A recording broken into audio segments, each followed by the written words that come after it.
আরেকটা জিনিস মনে রাখতে হবে যে কেউ কারো রিজিকে ভাগ বসায় না, কেউ না। আমরা অনেকে মনে করি যে আমি ওকে দিলাম, ওকে খাওয়াইলাম, আমি বোধহয় খাওয়াইলাম। না, সে আপনারটা খায় নাই, সে তার রিজিকই খেয়েছে।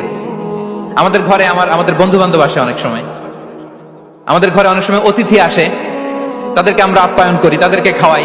আসলে সে আমারটা খায় না, সে কারটা খায়? তার নিজেরটাই খায়।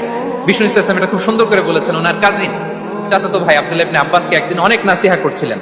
করতে করতে এক পর্যায়ে তিনি বললেন, ওয়া আলাম, ইবনে আব্বাসকে বলছেন, ওয়া আলাম আন্না মা আসাবাকা লাম ইয়াকুন লিইখতিআক ওয়া মা আখতাআকা লাম ইয়াকুন লিইউসিবাক।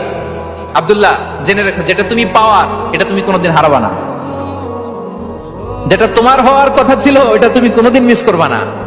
আর যেটা তুমি পাওয়ার কথা না, গোটা বিশ্বের সব শক্তিকে হাতের মুঠোয় আনলেও সেটার দেখা তুমি পাবে না, পাবে না। ওয়ালাম আন্নামা আসাবাকা লাম ইয়াকুন লিইখতিআক ওয়া মা আখতাআকা লাম ইয়াকুন লিইউসিবাক রুফিআতিল আকলাম ওয়া জাফফাতিস সুহুফ। আব্দুল্লাহ, রিজিক নিয়ে চিন্তিত হয়ো না, রিজিক নিয়ে পেরেশান হয়ো না।